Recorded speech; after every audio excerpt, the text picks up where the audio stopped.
복음서가 말하고 있는 예수님 그분은 한마디로 죽으러 이 땅에 오신 분이라고 그렇게 표현할 수가 있습니다.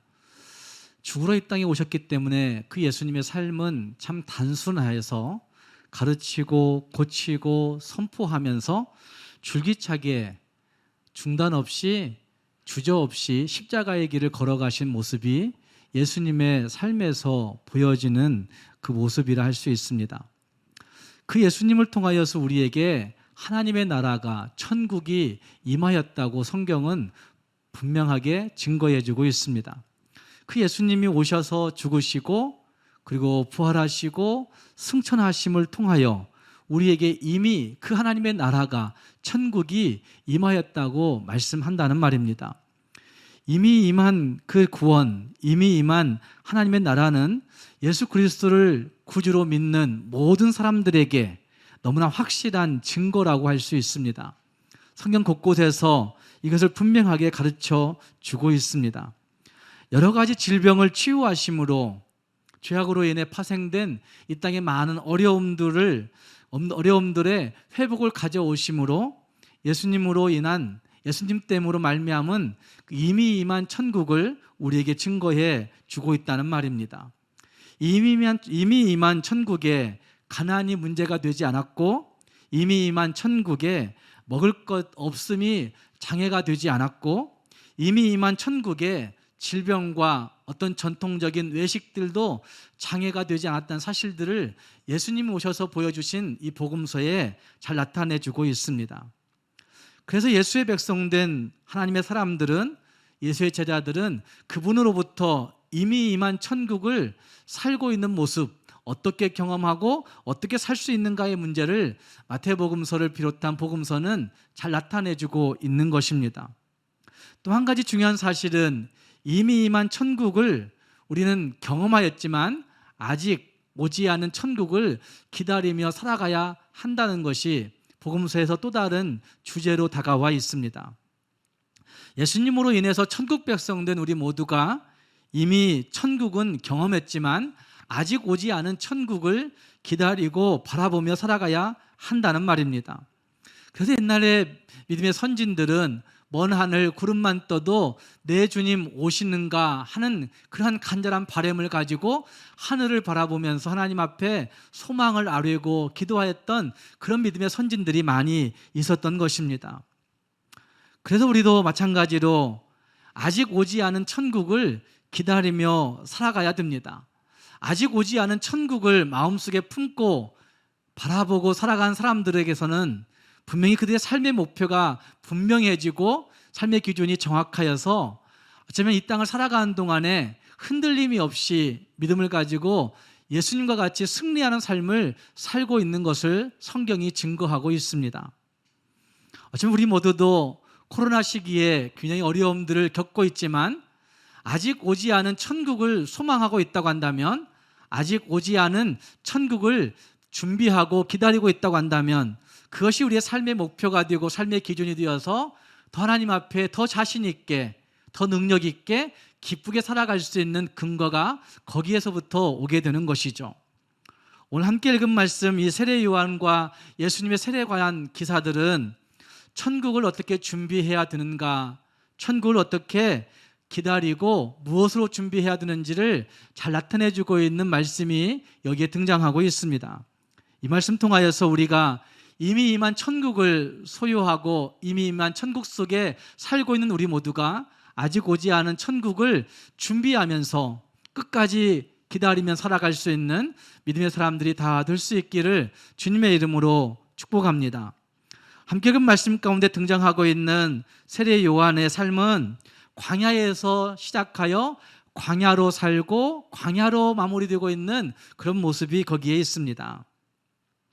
광야에서 태어나 광야로 살아가고 그리고 광야로 끝을 맺는 그 세례 요한의 모습은 우리 인생의 모습도 이럴 수 있겠구나라는 사실들을 생각하게 만듭니다. 광야는 성경에서 매우 중요한 장소로 사용되어진 그런 것들을 볼 수가 있습니다.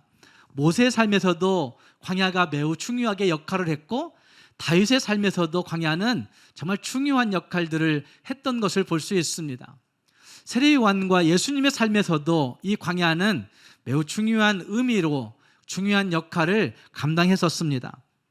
그런데 유대 광야가 보여주고 있는 그 진짜 실제적인 의미는 황량하다, 쓸쓸하다, 고통스럽다, 어렵다라는 단어로 표현될 수 있을 겁니다. 석회질의 토양이고 자갈과 바위가 많고 암벽이 있어서 그냥 그것 자체가 황량함을 던져주는, 황폐함을 던져주는 그런 모습이 그곳에 있습니다.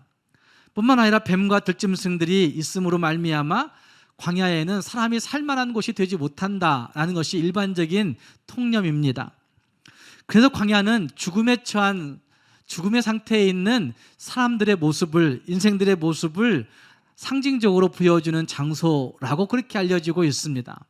뿐만 아니라 어리석고 우둔하고 굳어진 사람들의 마음을 표현할 때도 광야 같은 모습, 광야 같은 마음 이렇게 이야기할 때도 있고, 또 모든 악으로 기울어진 마음의 상태를 나타낼 때에도 광야 같은 마음이라고 운유적인 표현을, 상징적인 표현들을 할 때가 있습니다. 이와 같이 광야는 매우 힘들고 고통스러운 공간일 수 있지만, 그러나 그 광야는 하나님의 사람들을 만나주시고 하나님의 사람들이 그곳에서 하나님의 때를 기다리고 훈련되어진 곳이 광야라고 하는 사실도 우리는 성경을 통해서 볼 수가 있습니다. 하지만 이와 같이 하나님의 사람들이 훈련되어진 장소 광야는 지금도 여전히 우리에게 하나님을 만날 수 있는 장소가 되기도 합니다. 하지만 고통이 없는 사람들보다는 여러 가지 시험과 환난과 혼돈 속에 있는 사람들이 하나님을 더욱 간절히 붙들다가 그 혼돈의 땅 광야에서 하나님을 만나는 경우들이 지금도 일어나고 있다는 말입니다. 어떤 분은 이렇게 얘기했습니다. 그리스도의 재림 전에 교회의 운명은 돌보심을 받는 광야 가운데 있다라고 그렇게 말하고 있는 것을 볼 수 있습니다. 예수 그리스도의 다시 오심 전에, 예수 그리스도의 재림 전에 있는 교회와 성도들의 운명은 돌보심을 받는 광야 속에 있구나, 돌보심을 받는 광야에 은혜가 있구나라는 사실들을 우리는 광야를 통해서 볼 수가 있다는 말입니다. 광야에서 살아간 세례 요한은 그곳에서 회개하라, 천국이 가까이 왔느니라 한 말씀을 시작으로 선포하고 있는 것을 볼 수 있습니다. 읽었던 말씀 2절 말씀에서 그는 이렇게 선포하는 거죠. 회개하라, 천국이 가까이 왔느니라 라고 말씀하고 있습니다. 회개는 우리가 흔히 알고 있는 이야기지만 어쩌면 그 개념의 전부를 정확하게 실천하고 있다고는 할 수 없는 부분이 회개라고 하는 단어 속에 있습니다. 회개라고 하는 단어는 구약적인 개념으로 뉘우침의 개념을 포함하고 죄에서 떠나서 하나님께 돌아가는 것, 돌아서는 것, 이것을 회개라고 이야기합니다. 다시 말해서 뉘우침을 동반하고 뉘우침과 함께 어쩌면 죄에서 떠나 하나님께 돌아가는 것, 그것까지가 회개라고 할 수 있다는 말입니다. 그래서 회개는 단순히 통회의 감정만을 일컫고 있는 것이 아닙니다. 인격 전체가, 그의 삶 전체가 하나님께로 돌아서서 하나님께 돌아가는 그 삶의 모습까지를 회개라고 할 수 있다는 말입니다. 그래서 회개는 행위의 변화를 낳는, 행동의 변화를 낳는 마음속의 변화가 회개다, 이렇게 이야기하기도 합니다. 진심으로 죄를 슬퍼할 뿐만 아니라 죄에 대해서 슬픈 감정을 가질 뿐만 아니라 과거에 내가 가지고 있던 죄, 현재에 내가 가지고 있던 그 죄악과의 관계를 끊고자 진지하게 결심하고 그렇게 출발하는 삶의 모습까지를 회개라고 할 수 있다는 말입니다. 제임스 패커는 하나님을 아는 지식이라고 한 책에서 회개에 대해서 이런 얘기를 합니다. 회개는 당신의 하나님에 대해 알고 있는 만큼, 당신이 당신 자신에 대해 알고 있는 만큼, 당신이 당신 자신의 죄에 대해 알고 있는 만큼 돌아서는 것을 의미한다, 이렇게 얘기했습니다. 그러니까 회개는 하나님을 아는 것에서부터, 내 자신을 아는 데서부터, 내 죄의 문제를 절실하게 아는 데서부터 아는 만큼 돌아서는 것이 회개다, 이렇게 얘기할 수 있다는 말씀이죠. 그래서 이 세 가지의 지식이 증가되어 가면서 우리는 성경적인 회개의 실천의 확장이 우리 삶에 일어날 수 있다는 사실들을 볼 수가 있는 것입니다. 하나님은 우리에게 이와 같이 회개를 원하시는 것이죠. 이사야서 1장 16절 말씀과 17절 말씀에서도 이사야 선지자를 통해서 하나님이 주시는 그 말씀을 보면 이스라엘을 포함한 우리 모두들에게 무엇을 버리고 하나님께로 돌아서라 라고 하는 말씀을 하고 있는 걸 볼 수가 있습니다. 어쩌면 그 말씀 가운데 악한 행실을 버리고 라고 하는 말씀이 등장하지만 행실만이 아니라 버리고 하나님께 돌아가는 것, 이거를 말씀하고 있다는 말입니다. 여기에 9가지의 명령형 단어가 등장합니다. 16절 말씀부터 17절 말씀까지의 씻으라, 스스로 씻으라, 스스로 깨끗하게 하라, 내 목전에서 악한 행실을 버리라, 행악을 그치라. 그리고 그 다음 말씀 보면 선행을 배우라, 정의를 구하라, 도와주라, 그리고 신원하라, 그리고 과부를 위하여 변호하라. 이 9가지의 명령형 단어가 등장하고 있습니다. 저는 이 9가지의 명령형 단어가 회개라고 하는 것이 무엇이냐를 잘 나타내주고 있는 모습이라고 저는 생각합니다. 우리는 씻어버리고 깨끗하게 되어버리고 버리고 그치는 것까지를 회개라고 생각하는 거죠. 그러나 여기 4가지의 스스로 씻어라, 스스로 깨끗하게 하라, 그리고 내 목전에서 악한 행실을 버리라, 행악을 그치라 라고 하는 것까지는 우리가 버려야 할 것들, 우리가 그쳐야 될 것들, 우리가 제거해야 될 것들을 말씀하고 있음과 동시에 그 다음 5가지의 명령은 선행을 배우고 정의를 구하고 그리고 도와주고 그리고 신원하고 그리고 변호하는 실질적인 삶에서 일어나야 되는 삶을 이야기하고 있는 것이죠.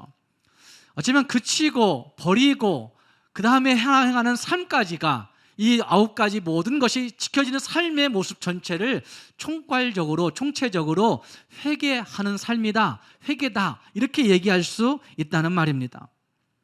하나님은 이 명령을 통하여서 자기 자신과 관련하여 자기 자신의 과거와 현재의 모든 죄들을 청산할 것을 요구하고 있고, 청산할 뿐만 아니라 그의 삶 속에서 하나님으로 인하여 살아가야 할 삶을 이야기하고 있는 것을 볼 수가 있습니다. 하나님과 바르게 예배하고 하나님과 바른 관계를 유지하고 하나님을 바르게 섬기려고 한다면, 하나님과 온전하게 하나님 앞에 섬기고 나아가려고 한다고 한다면, 이사야서와 세례 요한이 이야기하고 있는 천국 백성으로서 삶을 이야기한다고 한다면 악한 행실을 버리고 깨끗하게 하고 씻어버리는, 그치는 이것이 분명히 있어야 됩니다. 나도 모르는 사이에 내 안에 자리 잡고 있는 과거의 죄악된 쓴뿌리들이 우리를 불쑥불쑥 죄악으로 몰고 갈 때가 많이 있습니다. 세상을 향한 우리들의 마음을 자꾸 더 갈고 닦게 만들 때가 있습니다. 어쩌면 우리 안에 툭툭 튀어나오고 있는 욕망덩어리들은 하나님 앞에서 그 욕망덩어리를 통하여서 분노가 나오게 되고 그것으로 말미암아 하나님과 관계없는 일들을 즐겁게 행하는 일들이 참 많이 있는 것을 볼 수 있다는 말입니다. 그래서 하나님 앞에 바르게 섬기고 하나님을 바르게 예배하려고 한다면 그 죄악을 끊어버리는 것, 죄악을 버리는 것, 회개하는 것이 절실하게 필요하다는 말입니다. 이렇게 말해도 우리는 이런 생각들을 합니다. 내가 교회 다닌 지 수십 년이 되었는데, 내가 교회 다닌 지 수년이 되었는데 그래서 큰 범죄라고 이야기까지 할 수 있는 죄악들이 나에게는 없다고 그렇게 이야기하는 사람들도 있습니다. 물론 큰 범죄라고 할 것까지는 없을 수 있지만 그것이 획기적인 타락이라고 말할 수 없는 부분이 있을지라도 하나님과의 인재하심과 더불어서 하나님과 마주할 때에 과연 내 마음이 떳떳할 수 있을까? 내 마음이 괜찮을 수 있을까 생각해 보면 안 되는 거죠. 하나님과 마주했던 신앙의 감격과 감사와 하나님과 마주해서 함께 즐거워하고 사랑하고 섬기고 행하였던 그런 은혜, 이것들이 다 사라져버리고 그 대신에 내 자신의 고집과 교만만 남아있다고 한다면 우리 하나님 앞에 천국의 삶을 준비하기 위해서 회개해야 되는 것이 마땅한 것이죠. 내 욕심과 공명심들이 우리 안에 가득가득 채워짐으로 말미암아 하나님을 바르게 섬기지 못하고 있다고 한다면, 어쩌면 이런 것들이 뒤죽박죽 뛰어서 내 삶을 온통 혼돈스럽게 빠지게 하고 있다고 한다면, 우리는 하나님 앞에서 내 양심과 영혼을 속이는 그러한 죄를 더 이상 짓지 말고 하나님 앞에 그것들을 청산해야만 한다는 말입니다. 그런 우리들을 향하여서 하나님은 회개하라, 천국이 가까이 왔느니라 라는 말씀으로 우리를 초청하고 있는 것이죠. 이사야서 1장 18절에서도 하나님은 우리에게 초청하시지 않습니까? 오라 우리가 서로 변론하자.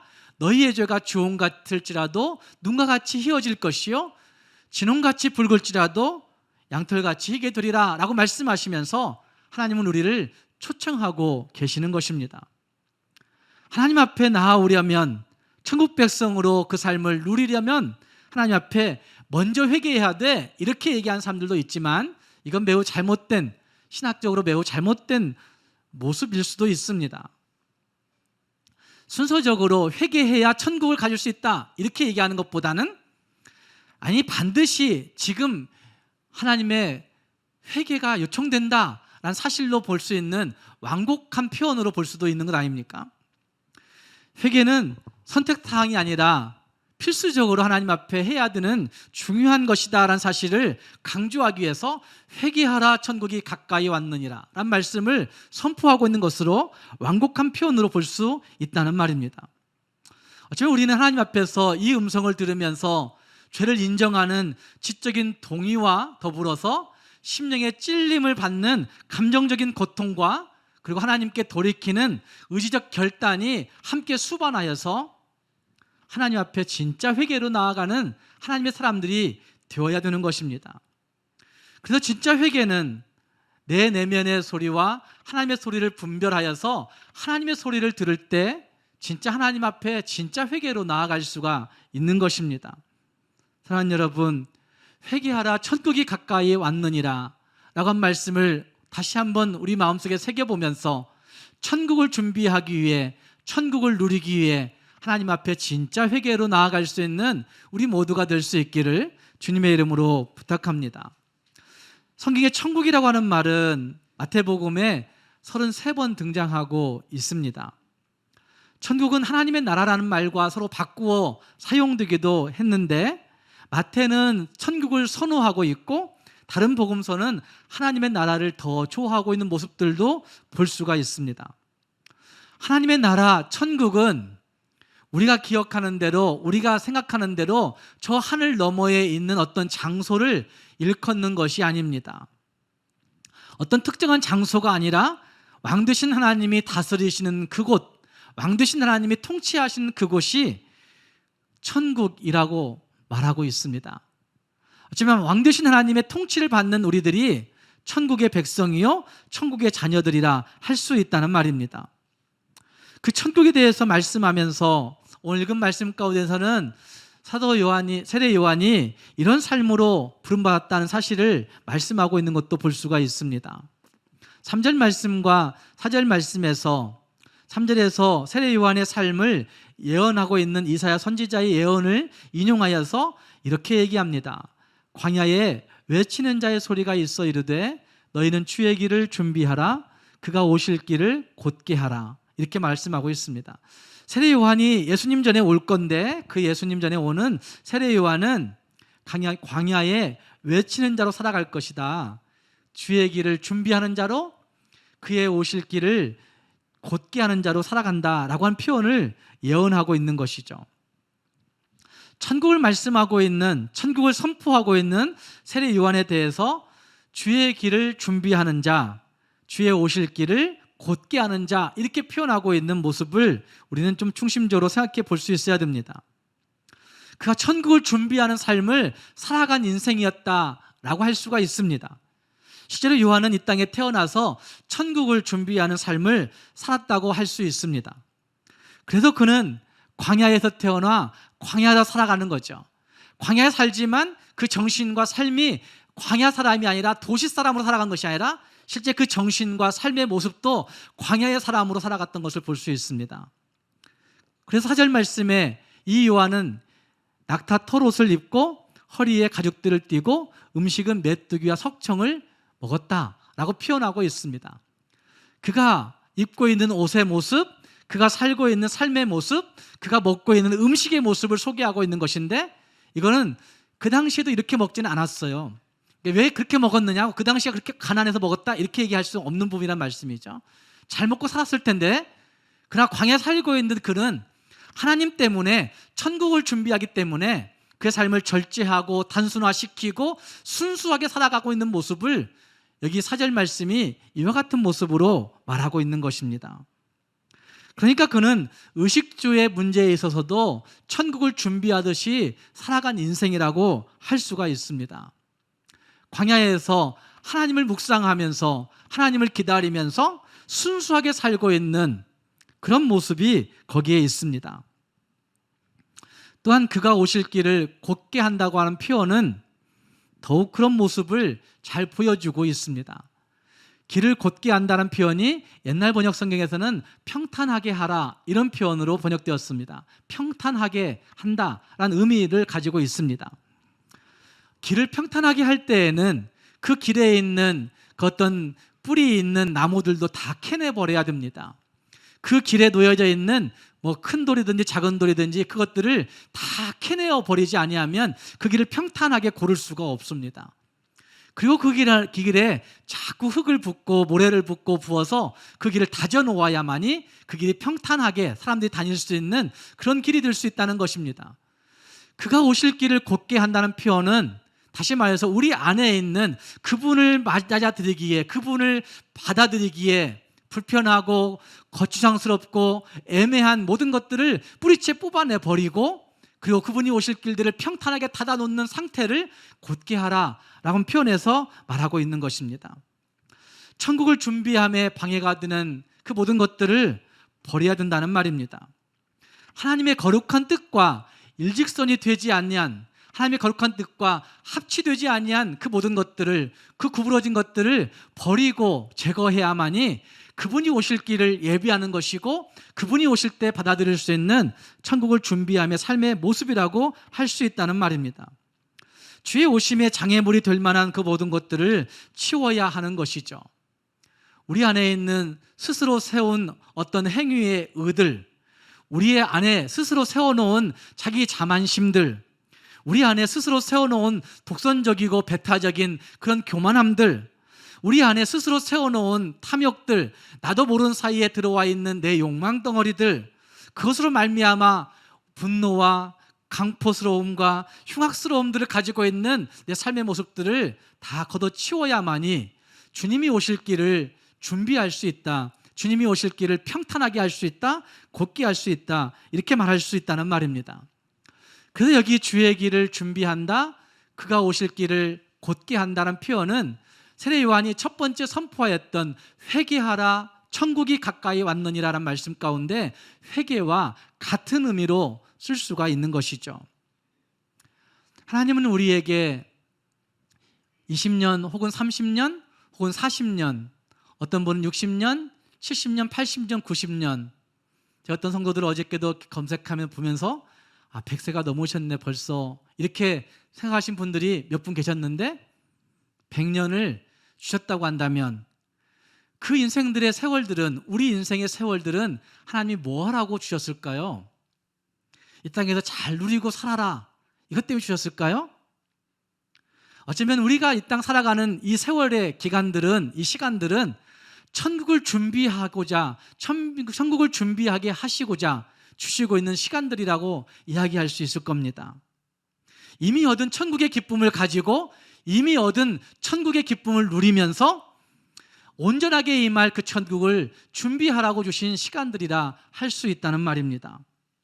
그렇기 때문에 천국에 부합되지 않는 요소들을 제거하는 것, 하나님의 뜻과 일치되지 않는 것들을 버리는 것, 그것이 바로 하나님의 영광스러움을 닮아가서 진짜 천국을 준비하는 하나님의 백성들로 설 수 있게 되는 것이죠.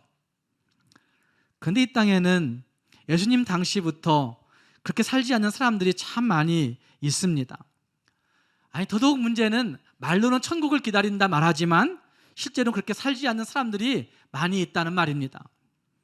예수님 당시에는 더더욱 메시아의 오심을 기다린다 말하지만 메시아가 오시자 그 예수님을 환영하지 않는, 배척하지 않는 사람들은 메시아 오심을 기다린다 말하지만 실제로는 메시아의 오심을 준비하지 않은 그런 사람들의 모습이 거기에 있습니다. 오늘 등장하고 있는 바리새인들과 사두개인들의 모습이 그렇습니다. 5절 말씀, 6절 말씀 보면 사도 바울, 세례 요한이 회개하라 천국이 가까이 왔느니라 라는 말씀을 선포하고, 그리고 세례를 베풀 때에 많은 사람들이 그곳에 나와 자복하고 세례를 받습니다. 죄를 고백하고 하나님 앞에 그 세례를 결단합니다. 그런데 그것들을 보면서 세례 요한이 7절 말씀에 보면 이런 얘기를 합니다. 독사의 자식들아, 너희를 가르쳐 임박한 진노를 피하랴 하는 자가 누구냐고 그렇게 외치고 있는 모습이 거기에 등장하고 있습니다. 세례 요한은 세례 받으러 나온 바리새인들과 사두개인들을 향해서 그렇게 외치고 있습니다. 그렇게 말하고 있는 이유는 그들의 기만적이고 유선적인 삶의 모습 때문이었을 것입니다. 그들이 하나님 앞에서 꾸미고 가증스럽게 행하고 있는 그 모습들 때문에 독사의 자식들아, 누가 너희를 가르쳐 임박한 진노를 피하라 하더냐라고 외치고 있다는 말입니다. 서울 아산병원의 정신건강의학과 의사인 김병수 선생이 마음의 사생활이란 책을 썼는데 그 책에 현대인들의 모습을 잘 진단해 주고 있습니다. 그는 이렇게 얘기합니다. 우리는 누구나 자신을 속이며 산다고 진단합니다. 자기 자신을 속이며 산다는 거죠. 그리고 그것을 리플리 증후군이라고 정의를 내리면서 리플리 증후군을 소개합니다. 리플리 증후군은 허구의 세계를 진실이라 믿고 거짓된 말과 행동을 상습적으로 반복적으로 행하는 반사회적인 인격 장애를 뜻하는 말이 리플리 증후군입니다. 그런데 이 리플리 증후군이 이 김병수 선생의 생각에는 현대인들의 그 삶의 모습이라는 거죠. 현대인들의 많은 사람들이 이 리플리 증후군을 가지고 자기 자신을 속이며 살고 있다는 것입니다. 어쩌면 이렇게 생각하는 그 말 자체를 가지고 있는 사람들이, 알고 있는 사람들이 행동하는 모든 것 속에서 자기 자신은 항상 옳고, 자기 자신은 항상 의롭고, 자기 자신은 항상 선하고, 자기 자신은 항상 괜찮다고 여기는 그런 모습들이 있을 겁니다. 그러나 조용히 생각해 보면 자기 자신의 허물이 너무나 중하고 심각한 것을 인정하지 않을 수가 없는 거죠. 그러면서도 우리는 그렇게 살고 있는 것입니다. 우리 흔히 이렇게 얘기합니다. 거짓말은 병도 아니라고, 심하지 않으면 그건 죄도 아니야, 이렇게 얘기하면서 자녀들에게 거짓말하면서 크는 거야, 이렇게 자녀들을 가르치고 훈육할 때도 있는 거죠. 거짓말이 없다면 사랑이 이룰 수 있겠느냐고 이렇게 얘기하기도 합니다. 또한 거짓말은 숨겨진 소망의 반영이라고 그렇게 말하는 사람들도 있습니다. 문제는 자신이 거짓말하는 것을 모르고 있거나 거짓을 진실이라고 철떡같이 믿고 있는 그것이 참 문제가 되는 것입니다. 어쩌면 리플리 증후군의 모습들은 이 바리새인들과 사두개인들의 모습 속에서 분명히 나타나고 있는 모습이라고 할 수가 있습니다. 자기 기만에 빠져서 마치 하나님을 잘 섬기고 있는 양 살아가고 있는 모습들, 유선적으로 자기를 꾸미고 감추며 살아가고 있는 그 모습들, 왜 그렇게 살고 있을까요? 그건 자기 체면이 심각하게 대두되기 때문에, 자기 체면 때문에 그런 경우들이 많이 있습니다. 못 견뎌하는 거죠. 자기 자존심이 훼손되는 것에 대해서, 자기 체면의 구겨짐에 대해서 못 견뎌하는 일들이 사람들에게 있다는 말입니다. 자기 이미지를 좋게 하려고 필사적으로 노력합니다. 그래서 나는 정의로운 사람, 나는 정직한 사람, 나는 친절한 사람, 나는 성실한 사람, 나는 꽤 괜찮은 사람, 이런 긍정적인 자기 개념을 자꾸 주입시키지만 실제 자기 삶에서는 긍정적이지 않고 친절하지 않고 성실하지 않고 행하는 모습들이 얼마든지 있는 것이죠. 이것은 생명력이 없는 종교 생활 속에 나타나고 있는 바리새인들과 사두개인들의 모습일 수도 있습니다. 세례 요한이 지적한 것뿐만 아니라 예수님도 그것을 강력하게 지적하지 않습니까? 마태복음 23장을 보면 화 있을진저란 말씀이 7번씩 등장하고 있습니다. 예수님이 무엇 때문에 그렇게 화를 내셨을까? 그 예수님의 화는 그 바리새인들과 서기관들에게 집중되어 있습니다. 그리고 23장 33절 말씀에서 예수님은 그들을 향해서 이 독사의 새끼들아 라고 그렇게 지적하고 있는 모습이 나타나고 있습니다. 그들의 유선적인 모습, 그들의 가식적인 모습, 그들의 형식적인 모습들 때문에 예수님이 화를 발하면서 독사의 자식들아라고 외치고 있는 것이죠. 종교는 사람을 가끔은 유선과 형식 가운데 가두어 버리는 경우들도 있습니다. 종교인이 되어질 때 예수를 믿고 있는 사람들도 얼마든지 형식과 유선의 탈을 쓰고 하나님 앞에 리플리 중으로 살아갈 수가 있다는 사실들을 볼 수가 있다는 말입니다. 회개는 이론이 아닙니다. 회개는 구호가 아닙니다.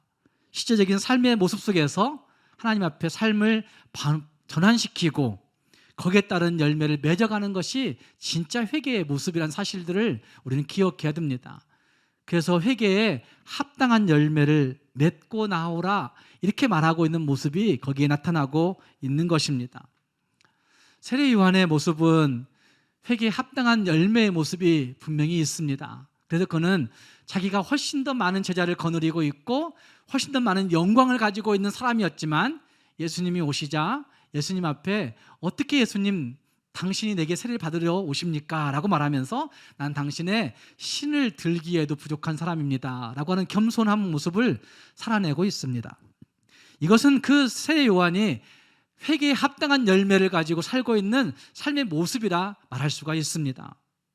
임박한 진노를 피하기 위해서 나오는 유선적인 리플리 증후군의 사람들이 아니라 그는 하나님 앞에서 자기가 더 높은데도 불구하고 더 많이 가졌음에도 불구하고 더 많은 영광을 가지고 있음에도 불구하고 예수님 앞에 자신의 위치를 정확히 알고 겸손하게 행하고 있는 모습이 나타나고 있다는 말입니다.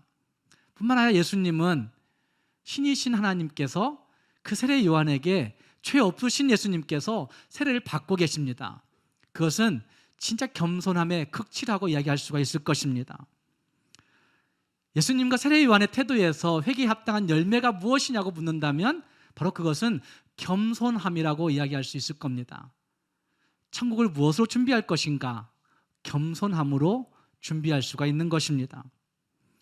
교회의 기나긴 역사를 보면 교회는 항상 순수성을 위협받아 왔습니다.